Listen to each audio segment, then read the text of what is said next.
राम राम साथियों, स्वागत है आप सभी का श्री रामचरितमानस बालकांड अर्थ समूह के अंतर्गत। आज हम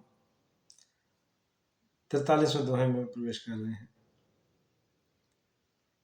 जहाँ गोस्वामी तुलसीदास जी पहले राम कथा रूपी सरोवर के गुणों का गान कर रहे थे। वहीं आज इस कथा के क्रम को आगे बढ़ाते हुए वो अपने विषय में कुछ संक्षिप्त टिप्पणियां करते हुए कथा के प्रवाह को आगे बढ़ाएंगे। तो श्री गणेश करते हैं। आरति विनय दीनता मोरी, लघुता ललित सुबारी न थोरी। अद्भुत सलिल सुनत गुणकारी, आस पियास मनु मल्हारी। इससे पहले गोस्वामी तुलसीदास जी ने चारों भाइयों के भाईपने, बोलने चलने, लड़कपन और एक दूसरे के परस्पर प्रेम के प्रसंग को जहाँ विराम दिया, उसके बाद अब आगे कहते हैं कि मेरा आर्त भाव। गोस्वामी जी कह रहे हैं कि उनकी जो दीनता है, विनम्रता है, विनय और दीनता इस सुंदर और निर्मल जल का कम हल्कापन नहीं है, इस सरोवर का बहुत ज्यादा हल्कापन है। किसका? राम कथा रूपी सरोवर के जल का। गोस्वामी जी ऐसा संकेत देते हुए कथा प्रवाह को आगे बढ़ा रहे हैं। यह जल बड़ा ही अनोखा है। इस राम कथा रूपी सरोवर का जल जो है बड़ा अनोखा है। कैसे? जो इसको सुनता है, जो सुनने से ही गुण करता है और आशा रूपी प्यास को और मन के मैल को दूर कर देता है। इसकी विशेषता है इस जल की। वो क्या करती है? सुनने से ही गुण करता है, मतलब इतना बेनिफिशियल है, वो गुणकारी है, बेनिफिट बहुत है उसके। और उम्मीद रूपी, आशा रूपी प्यास को और मन के मैल को धो डालता है, हटा देता है, उसको दूर कर देता है मैल को। राम सप्रेमई पोषत पानी, हरत सकल कली कलुष गलानी। भव श्रम शोषक तोषक तोषा, समन दुरित दुख दारिद तोषा। यह जल श्री रामचंद्र जी के सुंदर प्रेम को पुष्ट करता है, कलयुग के समस्त पापों और उनसे होने वाली गिलानी को हर लेता है। कितनी विशेषता है इसकी!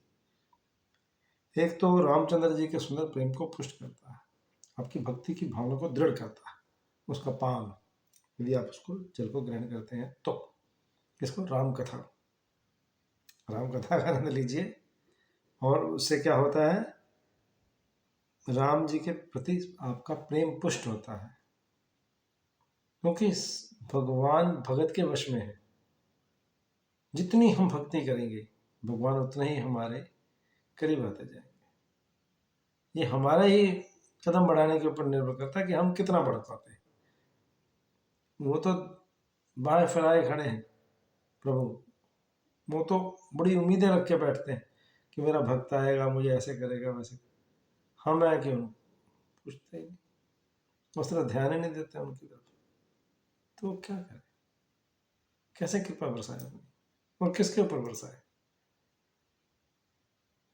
जबकि उनका नाम सिमरन ही मन के मैल को धो डालता है।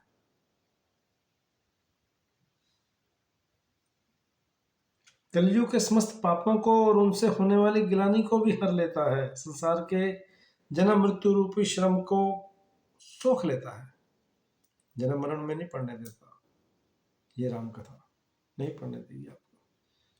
संतोष को भी संतुष्ट करता है। कितनी विशिष्ट बात है, अद्भुत, विचित्र। संतोष को भी संतुष्ट करता है। एक तो व्यक्ति को कहता है जी मुझे संतोष नहीं मिल रहा, मुझे संतोष चाहिए,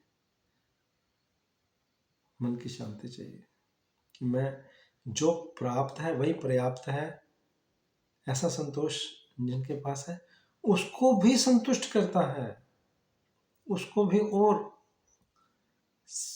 100% सेटिस्फाइड। करके रखता है। क्या? राम कथा। और पाप, ताप, दरिद्रता और दोषों को नष्ट कर देता है।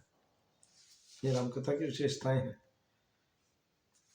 काम, कोह, मद, मोह, नसावन, विमल विवेक, विराग बढ़ावन, साजन सॉरी क्षमा कीजिए, सादर मज्जन पान किए ते मिटहि ताप परिताप ही थे। यह जल काम, क्रोध, मद और मोह का नाश करने वाला और निर्मल ज्ञान और वैराग्य को बढ़ाने वाला है। पहली बात तो जल का काम क्या है? इसमें काम, क्रोध और मद के मोह को नाश कर देता है। और फिर उसके बाद करता क्या है? निर्मल ज्ञान और वैराग्य को बढ़ाता है। ये भक्ति के दो पुत्र हैं, ज्ञान और वैराग्य। हम सबका उद्देश्य होता है भक्ति को पाना। यदि हमने भगवान की भक्ति को पा लिया तो ज्ञान और वैराग्य अपने आप आ जाते हैं। कहते हैं ना, जहाँ जहाँ गाय जाएगी बछड़े वहीं आएंगे। तो ज्ञान और वैराग्य भक्ति के संतानें हैं, पुत्र हैं उनके, और वह अपने आप स्वतः आ जाते हैं। हमें क्या करनी? भक्ति, भगवान का नाम ही जपना है, वही हमारे को भक्ति दृढ़ कर देगा। उसी से हमारे अंदर अपने आप से ज्ञान और वैराग्य रूपी उनके पुत्र भक्ति के हमें प्राप्त हो जाएंगे। साथ साथ एक के साथ दो फ्री। हंसी मजाक की बात है, ऐसा हो जाएगा। इसमें आदर पूर्वक स्नान करने से और इसे पीने से हृदय में रहने वाले सब पाप ताप मिट जाते हैं। इसका जो इस मान सरोवर का, इस राम कथा रूपी सरोवर का जो जल पान करेगा उसके सब पाप ताप मिट जाएंगे। जिन एहि बारी न मानस थोए, जिन्होंने इस राम यश सुयश रूपी जल से अपने हृदय को नहीं धोया, ते कायर कली काल बिगोए, वे कायर कली काल के द्वारा ठगे गए, वो बेवकूफ बन गए जिन्होंने अपने हृदय को इसमें नहीं धोया। जैसे त्रसित निरखी जब रवि कर बर बारी, त्रसित निरखी रवि कर भव बारी, फिर हई मृग जिमि जीव दुखाए। जैसे प्यासा हिरण सूर्य की किरणों को रेत पर पड़ने से उत्पन्न हुए जल के भ्रम को वास्तविक जल समझकर पीने को दौड़ता है और जल ना पाकर दुखी होता है, वैसे ही कलयुग से ठगे हुए जीव भी विषयों के पीछे भटककर दुखी होते हैं। उनका दुख नहीं जाता, ठगे ठगे से रह जाते हैं, सब कुछ होते हुए भी नहीं। जब हमसे मालूम है, इतने वर्षों से हम सुनते आ रहे हैं, ये तो रामचरितमानस तो अब 500 साल 550 साल पहले है, मगर क्या इससे पहले भगत नहीं थे या भक्ति नहीं थी? कितने बड़े बड़े संत महात्मा हुए हैं दूरदर्शी, और वो सब कहते आ रहे हैं बरसों से। कलयुग के जब से प्रवेश हुआ तब से कहते हैं, कलयुग केवल नाम अधारा, सुमिर सुमिर नर उतरी पारा। नहीं मानते हम, नाम से ऋण भी नहीं होता हमसे,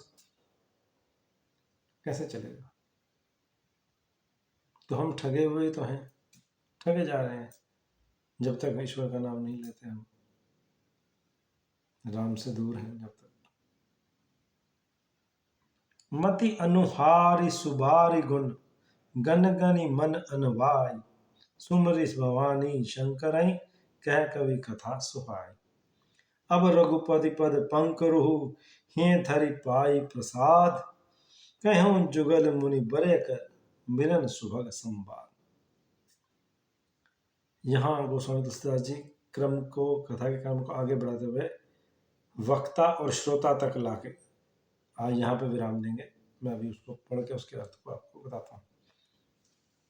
अपने बुद्धि के अनुसार इस सुंदर जल के गुणों को विचार कर, उसमें अपने मन को स्नान कराकर और भवानी शंकर को स्मरण करके कवि तुलसीदास सुंदर कथा कहता है। क्या?